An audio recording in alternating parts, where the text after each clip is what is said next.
بسم اللہ الرحمن الرحیم۔ السلام علیکم۔ یہ کتاب آپ کے لیے کاشان بصیرت کی جانب سے ریکارڈ کی جا رہی ہے۔ پارٹ نمبر 9، صفحہ نمبر 188۔ کتاب کا نام ہے اصول عقائد۔ امامت۔ پہلا سبق، امامت کی بحث کا آغاز کب ہوا؟ ہم جانتے ہیں کہ پیغمبر اسلام کی وفات کے بعد مسلمان دو گروہوں میں تقسیم ہو گئے تھے۔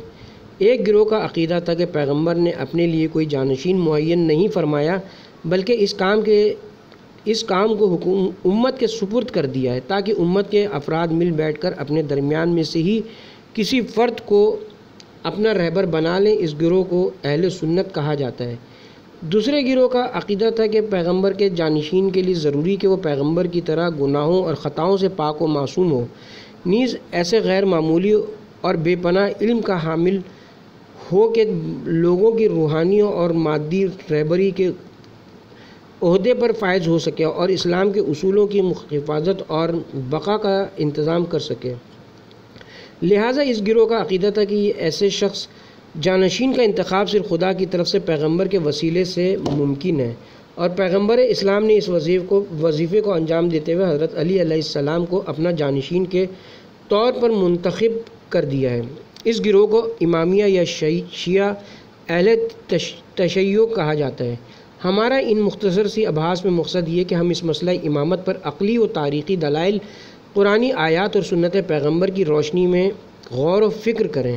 لیکن بحث کے آغاز میں ہم ضروری سمجھتے ہیں کہ چند نکات کی طرف اشارہ کر دیں۔ نمبر 1، کیا یہ بحث اختلافات بڑھانے والی ہے؟ بعض لوگ مسئلہ امامت پر بحث شروع ہوتے ہی فوراً بول اٹھتے ہیں کہ آج کل ان باتوں کا زمانہ نہیں ہے۔ موجودہ زمانہ اتحاد بین المسلمین کا زمانہ ہے، جبکہ جانشین پیغمبر کے موضوع پر گفتگو تفرقہ بازی اور اختلافات کا باعث بنتی ہے۔ آج ہمیں اپنے مشترکہ دشمنوں کا سامنا ہے، ہمیں چاہیے کہ ان کے بارے میں سوچیں۔ صہیونیت، یہودیت کی عالمگیر تحریک اور مشرق و مغرب کی سامراجی طاقتوں کا سامنا ہے، لہٰذا ہمیں چاہیے کہ ہم ان اختلافی مسائل کو پس پشت ڈال دیں۔ لیکن یہ انداز فکر سرہن ایک غلطی ہے، کیونکہ نمبر 1، وہ چیزیں جو اختلافات اور تفرقہ بازی کا باعث ہیں وہ تعصب سے بھری ہوئی غیر منطقی اور کینہ پرور بحثیں ہیں، لیکن محبت و دوستی کے ماحول میں منطقی دلائل کے ساتھ اور تعصب و دشمنی سے پاک بحثیں نہ صرف اختلاف میں اضافے کا باعث نہیں بنتی بلکہ باہمی فاصلوں کو کم اور مشترکہ نقطہ نظر کو تقویت پہنچاتی ہیں۔ خود میں نے حج و زیارات کے متعدد مواقع پر حجاز کے اہل سنت کے علماء اور دانشوروں سے کئی بار بحث کی۔ میں اور وہ علماء اہل سنت دونوں ہی اس بات کو محسوس کرتے تھے کہ یہ ابحاث نہ صرف ہمارے تعلقات پر برا اثر نہیں ڈالتی بلکہ آپس میں افہام و تفہیم اور مثبت سوچ و فکر کے بڑھانے کا باعث بنتی ہیں، آپس کے فاصلوں کو کم کرتی ہیں، اور اگر کوئی بغض و عناد ہوتے اسے دلوں سے دھو ڈالتی ہیں۔ خاص طور پر ان ابحاث کے نتیجے میں یہ بات واضح ہو جاتا تھا کہ ہمارے درمیان بہت سے مشترک نقطہ نظر موجود ہیں کہ جن پر بھروسہ اور اعتماد کرتے ہوئے ہم اپنے مشترکہ دشمنوں کا مقابلہ کر سکتے ہیں۔ اہل سنت 4 مذاہب میں تقسیم ہے۔ نمبر 1 حنفی، نمبر 2 حنبلی، نمبر 3 شافعی، نمبر 4 مالکی۔ ان چاروں مذاہب کا وجود اہل سنت میں تفرقے کا باعث نہیں بنا، لہٰذا اگر وہ اہل سنت فقہ شیعہ کو کم از کم ایک پانچویں فقہی مذہب کی حیثیت سے ہی قبول کر لیں تو بہت سے مشکلات اور اختلافات کا خاتمہ ہو سکتا ہے، جیسا کہ ماضی قریب میں تقریباً 40 سال قبل اہل سنت کے ایک بڑے مفتی اور مصر کی الازہر یونیورسٹی کے سربراہ چانسلر شیخ سلطوت نے ایک بڑا مؤثر قدم اٹھایا اور اہل سنت کے درمیان فقہ شیعہ کا رسمی طور پر اعلان کیا، اور اس طرح سے انہوں نے اتحاد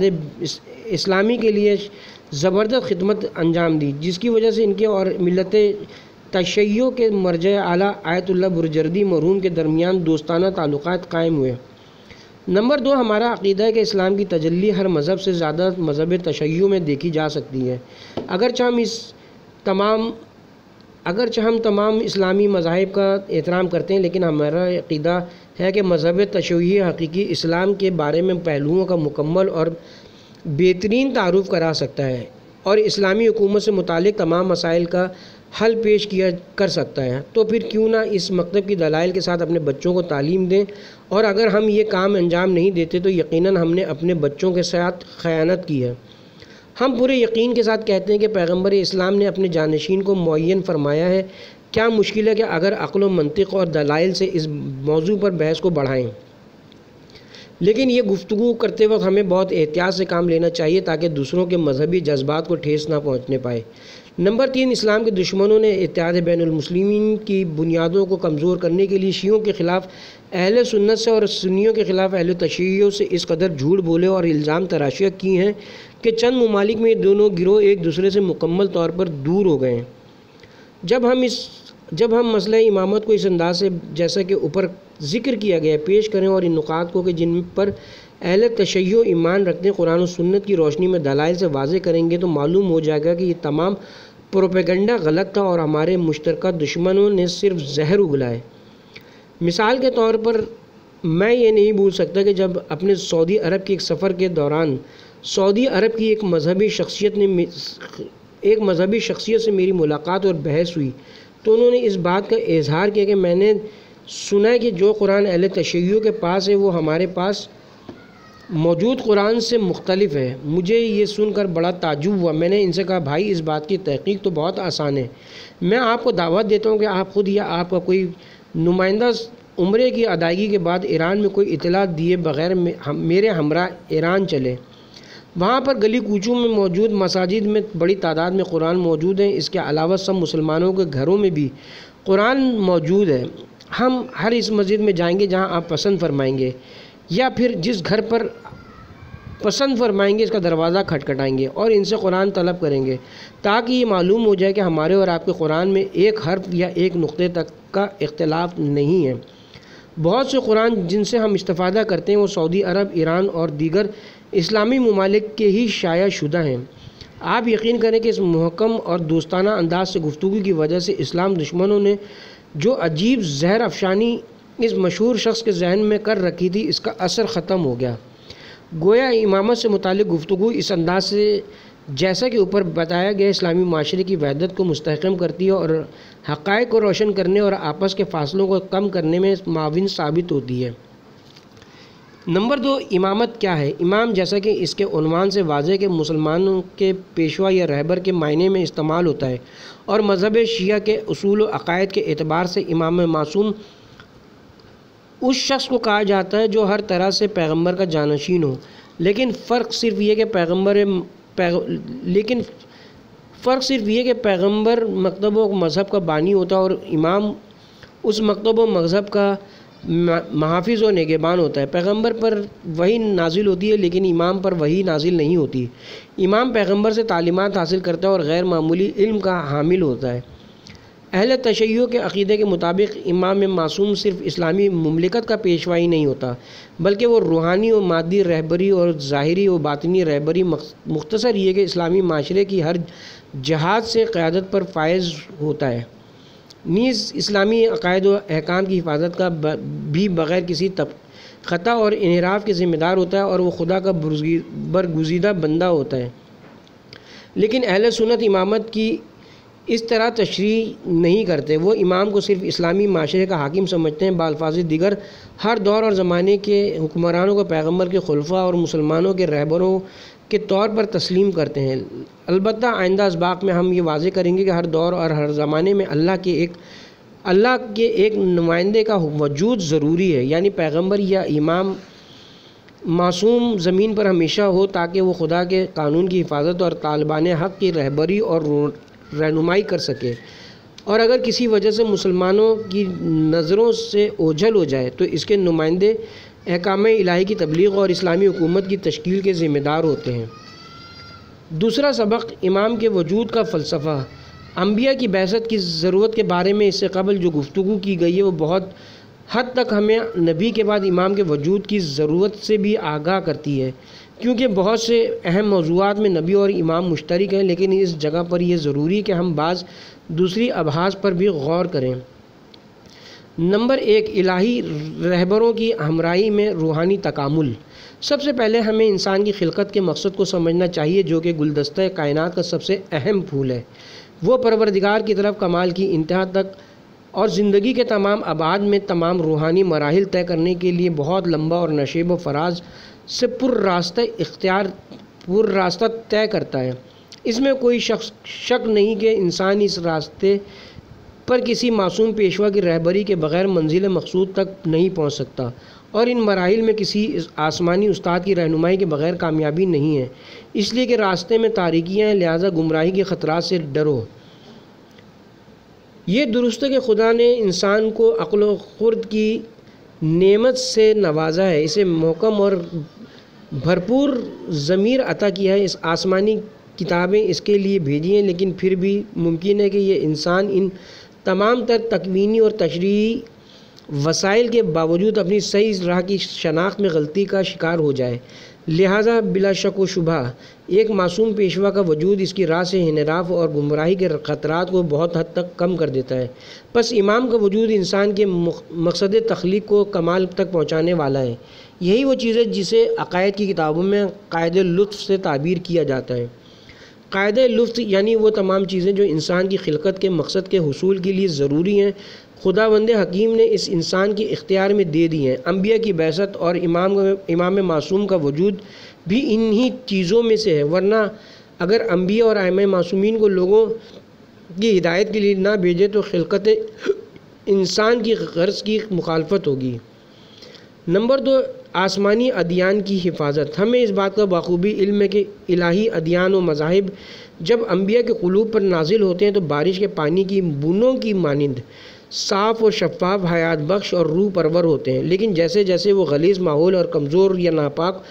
ذہنوں سے گزرتے ہیں تو آہستہ آہستہ آلودہ ہوتے چلے جاتے ہیں، اور خرافات اور توہمات کا ان میں اس قدر اضافہ کیا جاتا ہے کہ بنیادی پاکیزگی اور خوبصورتی ضائع ہو جاتی ہے۔ اس صورت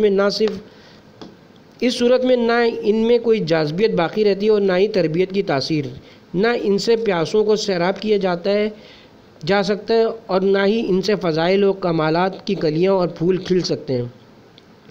ان مواقع پر ضروری ہے کہ مذہب کو اس کی اصل شکل میں باقی رکھنے اور اس کے مذہبی پروگرام کو خالص رکھنے کے لیے ایک معصوم پیشوا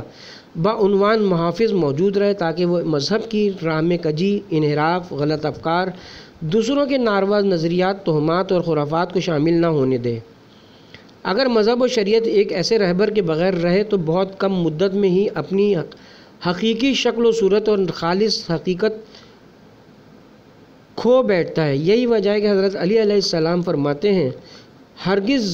زمین حجت الہی کے ساتھ قیام کرنے والے سے خالی نہیں ہو سکتی،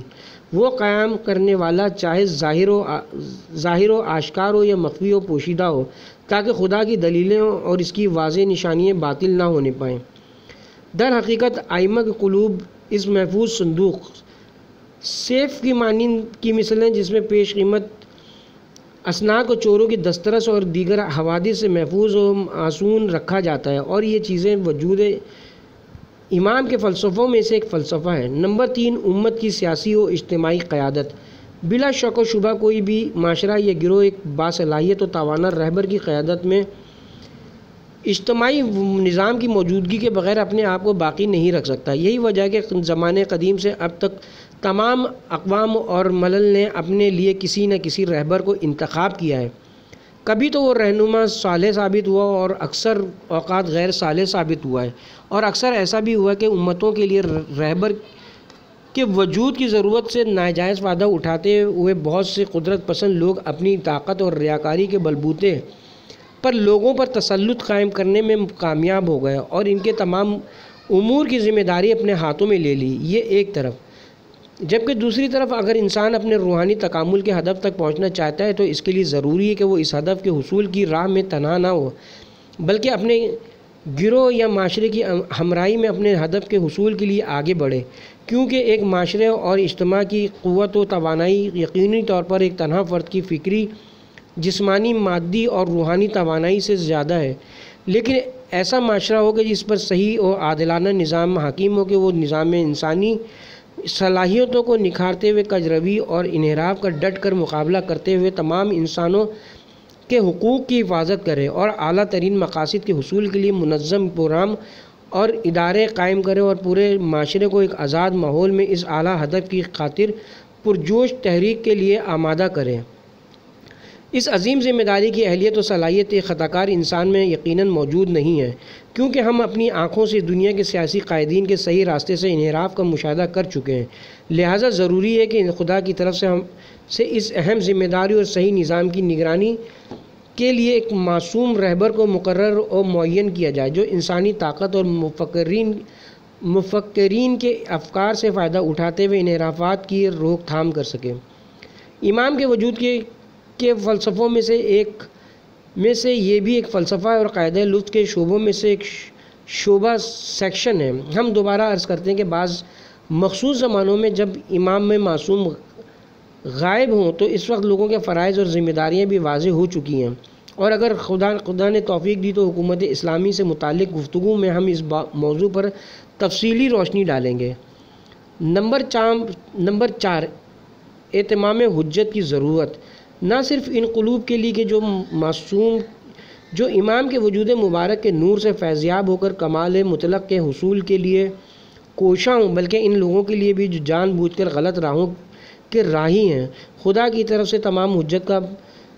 ہونا ضروری ہے تاکہ وہ سزا بے دلیل نہ ہو کہ جس کا ان کے ساتھ وعدہ کیا گیا ہے، اور نہ ہی کوئی شخص اس بات پر اعتراض کر سکے کہ اگر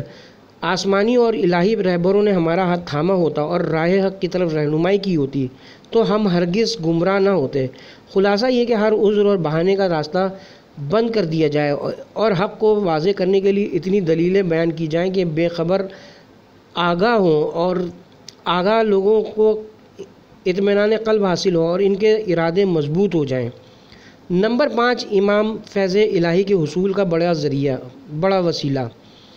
اکثر دانشور احادیث اسلامی کی اتباع کرتے ہوئے انسانی معاشرے یہ تمام کائنات کے لیے پیغمبر یا امام کے وجود کو اسی طرح ضروری سمجھتے ہیں جس طرح انسانی جسم کے لیے دل کا ہونا ضروری ہے۔ ہمیں علم ہے کہ جس وقت دل دھڑکتا ہے تو خون کی تمام رگوں میں روانہ کرتا ہے، جس کے نتیجے میں بدن کے تمام خلیوں کو غذا حاصل ہوتی ہے۔ اسی طرح امام معصوم بھی ایک انسان کامل اور انسانی قافلے کے رہنما کی حیثیت سے فیض الہی کے نزول کا سبب بنتا ہے، اور لوگ پیغمبر یا امام سے اپنے ارتباط کے مطابق قصب فیض کرتے ہیں۔ لہٰذا ہم یہ کہہ سکتے ہیں کہ جس طرح انسان کے لیے دل کا ہونا ضروری ہے، اسی طرح جہان انسانیت کے لیے امام کا ہونا ضروری ہے، تاکہ انسانیت اس کے واسطے اور وسیلے سے فیوض و برکات الہی کو حاصل کر سکے۔ ایک بات یاد رہے، اور وہ یہ کہ پیغمبر یا امام کے پاس جو کچھ بھی ہوتا ہے اور جو کچھ بھی وہ کہتے ہیں وہ صرف اور صرف خدا کی طرف سے ہوتا ہے، لیکن جس طرح دل بدن کے لیے فیض الہی کے حصول کا ذریعہ ہے، بالکل اسی طرح پیغمبر اور امام بھی تمام انسانوں کے لیے فیض الہی کے حصول کا ذریعہ اور واسطہ ہیں۔ تیسرا سبق، امام کے لیے ضروری شرائط و خصوصیات۔ اس بحث میں سب سے پہلے ایک بات کی طرف توجہ ضروری ہے، اور وہ یہ کہ قرآن مجید ہمیں بخوبی آگاہ کرتا ہے کہ مقام امامت ایک ایسا اعلیٰ اور عظیم الشان مقام ہے کہ انسان زیادہ سے زیادہ اس مقام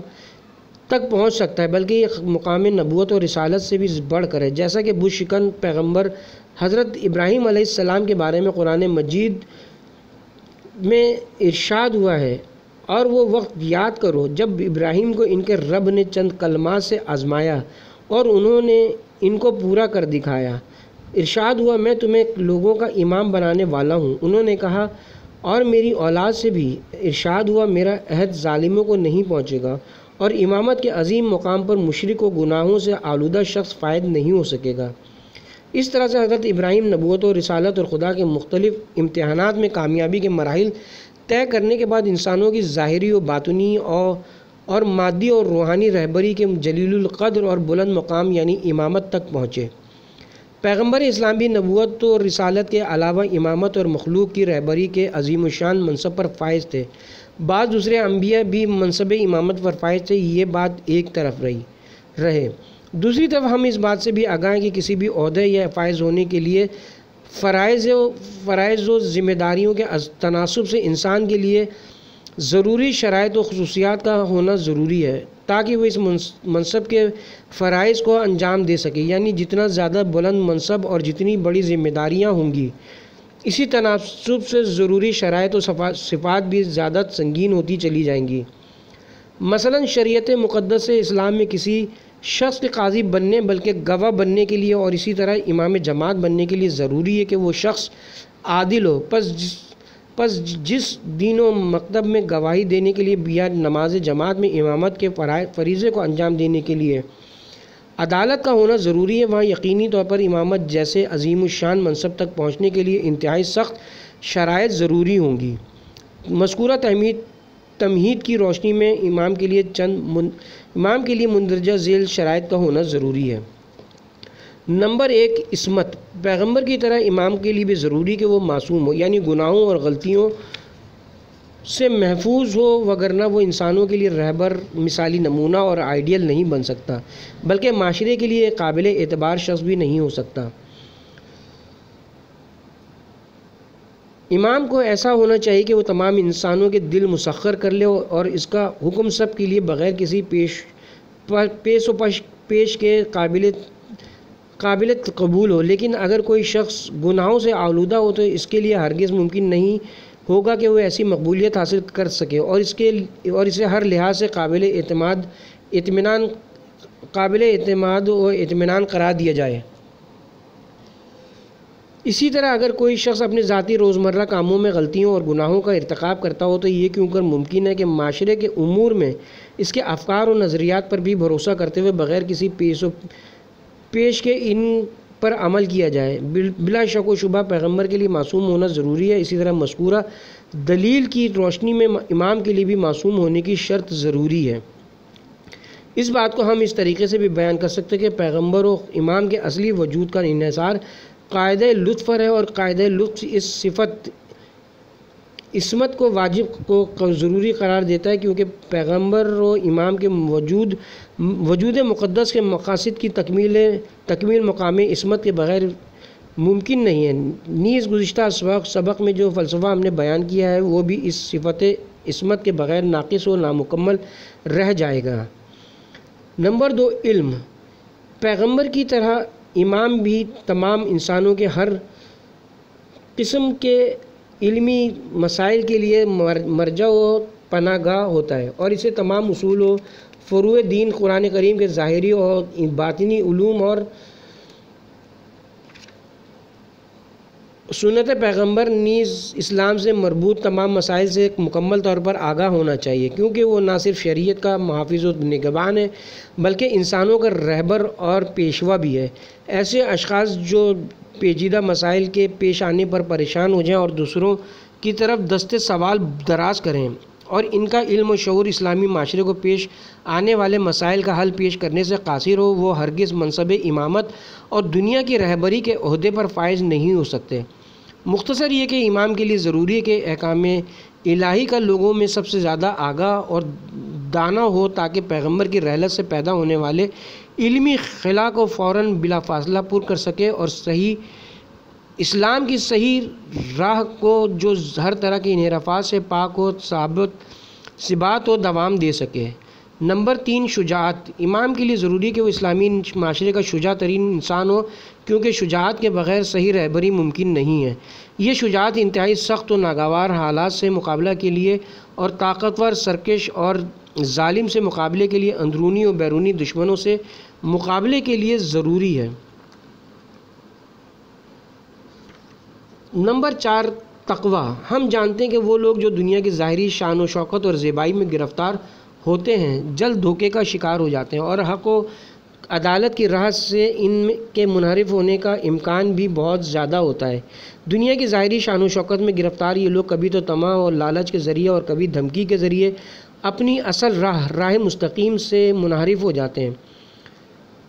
اس امام کے لیے ضروری ہے کہ وہ اس دنیا کی آسائشوں اور نعمتوں کے مقابلے میں اسیر بننے کے بجائے امیر، مستغنی اور فرما روا ہو۔ امام کے لیے ضروری کہ وہ اس مادی دنیا کی ہر قید و بند سے نفسانی خواہشات، مقام و درجہ، مال و دولت اور منزلت کی قیود سے آزاد و بے نیاز ہو، تاکہ اسے نہ تو فریب دیا جا سکے، نہ مغلوب کیا جا سکے، اور نہ ہی اسے سازش کے ذریعے شکست دی جا سکے۔ نمبر 5، اخلاقی کمال۔ قرآن مجید کی سورہ آل عمران کی آیت نمبر 159 میں پیغمبر اسلام کے بارے میں ارشاد ہوتا ہے: اے رسول، یہ مہر و محبت الہی ہے کہ آپ ان کے لیے نرم مزاج واقع ہوئے ہیں، اور اگر آپ تندخو اور سنگ دل ہوتے تو یہ لوگ آپ کے پاس سے منتشر ہو جاتے ہیں۔ پیغمبر کی طرح امام بلکہ ملت کے ہر پیشوا کے لیے پرکشش اخلاق حسنہ کا حامل ہونا ضروری ہے، تاکہ وہ مقناطیس کی طرح لوگوں کو اپنی طرف کھینچ سکے۔ بلا شک و شبہ ہر قسم کی سختی و بد اخلاقی جو کہ انسانوں کو بیزار اور منتشر کرنے کا باعث ہو، پیغمبر و امام کے لیے بہت بڑے عیب ہیں، اور ان کا ان عیوب سے پاک ہونا ضروری ہے۔ یہ وہ اہم شرائط ہیں کہ جنہیں جید علماء اسلام نے امام کے لیے ضروری قرار دیا ہے۔ ان 5 شرائط کے علاوہ امام کے لیے دیگر خصوصیات و شرائط بھی ہیں، لیکن ان میں سے اہم یہی تھیں جو بیان کر دی گئی ہیں۔ چوتھا سبق، امام کا انتخاب کس کی ذمہ داری ہے؟ مسلمانوں کے ایک گروہ اہل سنت کا یہ عقیدہ ہے کہ پیغمبر اسلام نے جب دنیا سے رحلت فرمائی تو کسی کو اپنا جانشین مقرر نہیں فرمایا تھا۔ ان کا یہ عقیدہ ہے کہ پیغمبر اکرم کے جانشین کا انتخاب لوگوں کی اپنی ذمہ داری، اور یہ کام مسلمانوں کے اجماع کے ذریعے، جو کہ شرعی دلیلوں میں سے ایک دلیل ہے، سے انجام پاتا ہے۔ اہل سنت کا کہنا ہے کہ رحلت پیغمبر کے بعد یہ کام انجام پایا، اور پہلے خلیفہ امت کے اجماع سے ہی خلافت کے عہدے پر منتخب ہوئے تھے، جبکہ دوسرے خلیفہ کا انتخاب اجتماع امت کے بجائے پہلے خلیفہ نے ذاتی طور پر خود کروایا، جبکہ دوسرے خلیفہ نے اپنے جانشین کے انتخاب کے لیے 6 افراد پر مشتمل ایک شورا کمیٹی تشکیل دی، اور اس شورا کے ممبران حضرت علی علیہ السلام، عثمان، عبد الرحمن بن عوف، طلحہ، زبیر اور سعد بن ابی وقاص کو قرار دیا۔ اسی شورا نے 3 افراد کی اکثریت سے، یعنی سعد بن ابی وقاص، عبد الرحمن بن عوف اور طلحہ، عثمان کے لیے اپنی رائے دی، جبکہ دوسرے خلیفہ نے یہ صلاحیت کر دی تھی کہ اگر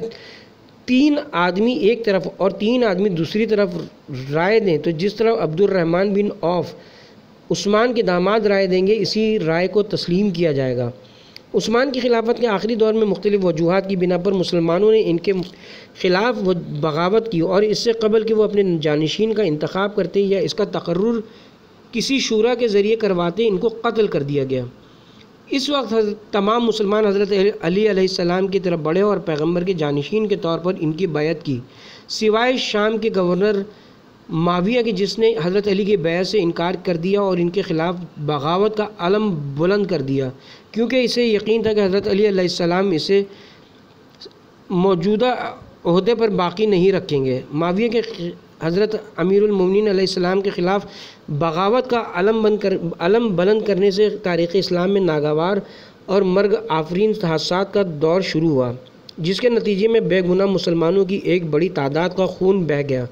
یہاں پر علمی اور تاریخی بحثوں کو واضح کرنے کے لیے بہت سے سوالات ابھرتے ہیں، جن میں سے چند اہم سوالات یہاں ذکر کرتے ہیں۔ نمبر 1، کیا امت کو پیغمبر کا جانشین مقرر کرنے کا حق حاصل ہے؟ اس سوال کا جواب بالکل آسان ہے۔ اگر امامت سے مراد مسلمانوں کی ظاہری حکومت ہے تو ایسے حاکم کا انتخاب عوام کی رائے سے کرنا زمانے کے مروجہ دستور کے عین مطابق ہے۔ لیکن اگر امامت کو ہم اس معنی میں لیں کہ جس کی وضاحت ہم پہلے قرآن مجید کی آیات کی روشنی میں کر چکے ہیں، تو ہمیں معلوم ہے کہ بلا شک و شبہ ایسے امام اور خلیفہ کو خدا یا اس کے رسول صلی اللہ علیہ وسلم کے علاوہ کوئی بھی شخص معین نہیں کر سکتا، کیونکہ ہم پہلے وضاحت کر چکے کہ امامت کی شرائط میں سے ایک شرط یہ ہے کہ امام کو اسلام کی تمام اصول اور فروع کا مکمل علم ہونا چاہیے، ایسا علم کہ جس کا سر چشمہ علم الہی اور علم پیغمبر ہو، تاکہ وہ شریعت اسلام کی مکمل حفاظت کر سکے۔ امام کے لیے دوسری شرط یہ کہ وہ معصوم ہو، یعنی ہر طرح کے گناہوں اور خطاؤں سے اس کی خدا کی طرف سے حفاظت ہو، تاکہ وہ امامت کے منصب اور امت کی روحانی